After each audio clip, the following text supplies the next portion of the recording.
عبادت تو 2 گھنٹے کا کام ہے، روزہ 1 مہینے کا کام ہے، حج 10 دن کا کام ہے، زکوٰۃ 2 منٹ کا کام ہے، جیب سے نکال کے دوسرے کو دے دیا۔ 24 گھنٹے کی زندگی کا اسلام کیا ہے؟ وہ اخلاق ہے، وہ سچائی ہے، وہ پاک دامنی ہے، وہ عزت و آبرو ہے، بڑے چھوٹے کا احترام ہے، خاوند بیوی کی محبت ہے، اولاد کا ماں باپ کو عزت دینا ہے، ماں باپ کا اولاد کو عزت دینا ہے۔ یہ میرے نبی کی خوبصورت زندگی ہے۔ سورے جہان کے نبی اور گھر میں آتے ہیں تو حضرت عائشہ کو آٹا گوندنا نہیں آتا، میرے نبی حضرت عائشہ کو آٹا گوند کے دیتے تھے، آٹا گوند کے دیتے تھے۔ اور اماں عائشہ روٹی پکاتی تھی، جب کھانے پر بیٹھتے تھے تو آپ خود نوالے توڑ توڑ کے اماں جان کو کھلاتے تھے۔ اظہار محبت، اظہار محبت۔ ایک نوجوان کہنے لگا مولانا کوئی تعویذ دو، میری بیوی سے لڑائی رہتی ہے۔ میں نے کہا بیویاں تے تعویذ چل دے ہی کوئی نہیں۔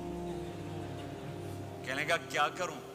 میں نے کہا نبی والا طریقہ اختیار کرو، محبت دو، عزت دو، احترام دو، اور جب کھانے پر بیٹھو 2-3 لقمے اپنے ہاتھ سے کھلا دو۔ کہنے لگا اس سے کیا ہوگا؟ میں نے کہا تو دیکھ لینا کیا ہوگا۔ 10-12 دن بعد اس کا فون آیا تو میں نے پوچھا میری بات پہ عمل کیا؟ کہنے لگا نہیں۔ میں نے کہا کیوں؟ کہنے لگا شرم آتی۔ میں نے کہا کمزور کے ساتھ لڑتے ہوئے شرم نہیں آتی؟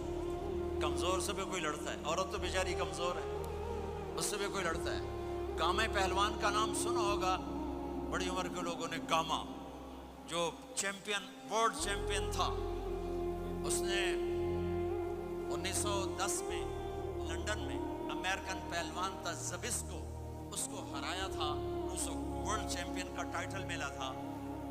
پارٹیشن کے بعد لاہور آ گیا، سبزی والے سے سودا بھاؤ پر کوئی بات ہوئی، سبزی والے نے وہ جو لوہے کا بٹا ہوتا ہے تولنے والا اٹھا کے گامے کو مارا، اس کو یہاں لگا، خون نکل آیا۔ اس نے پگڑی کھولی اور نیچے سے بل دے کے باندھ کے چل پڑا۔ تو لوگوں نے کہا پہلوان جی تسی وڈے وڈے پہلوان زمین تے مارے، اے تانوں نکو جا ماڑ کو جا مار گیا، تسی آکھیا ہی کچھ نہیں۔ وہ کہنے لگا ماڑے نو مارنے شرم آتی۔ میں نے کہا کمزور کو مارتے ہوئے شرم آتی ہے۔ میں نے کہا بے وقوف آدمی، تجھے عورت کے ساتھ لڑتے ہوئے شرم نہیں آتی ہے؟ تھوڑی دیر کے بعد اس کا فون آیا، کہنے لگا مولانا کمال ہو گیا۔ میں نے کہا کیا ہوا؟ کہنے لگا میں نے جو ہی اس کے منہ میں نوالا ڈالا، اس کا منہ وہیں کھلا رہ گیا۔ وہ کہنے لگی تمہیں کس نے یہ سبق پڑھا ہے؟ تو خود تو نہیں کر سکتا۔ انہوں نے کہا مجھے مولوی طارق جمیل نے پڑھایا۔ انہوں نے ایسے جھولی اٹھائی، کہا اللہ مولوی طارق جمیل ہو آباد رکھے جائیں، تینوں بندہ بنایا۔ ہمارے راجپوتوں میں ایک شاخ ہے رنگڑ، بڑے ہی اکھڑ ہوندے ہیں، بہت ہی اکھڑ ہوتے ہیں۔ میرے ایک دوست تھے، جماعت میں چلتے رہے میرے ساتھ، میں نے ان کو فون کیا کہ راؤ صاحب ہیں؟ اس کی بیگم نے کہا جی کوئی نہیں۔ میں نے کہا اچھا بتا دینا طارق جمیل نے فون کیا تھا۔ تھوڑی دیر بعد وہ آ گئے، کہنے لگے مولانا بڑا لطیفہ ہوا۔ میں نے کہا کیا ہوا؟ کہا میں جب گھر آیا تو میری بیگم نے کہا وہ تمہارے مولوی کا فون آیا تھا۔ میں نے کہا کون سا مولوی؟ کہا وہی جس نے تمہیں رنگڑ سے انسان بنا دیا۔ تو میں نے کہا اللہ کی بندی میں انسان نہیں تھا؟ کہا بالکل نہیں۔ کہا کیوں؟ کہا تیری میری شادی کو کتنے سال ہو گئے؟ میں نے کہا 27 سال۔ کہا تو بتا 27 سال میں ایک دفعہ ہنس کے بولا؟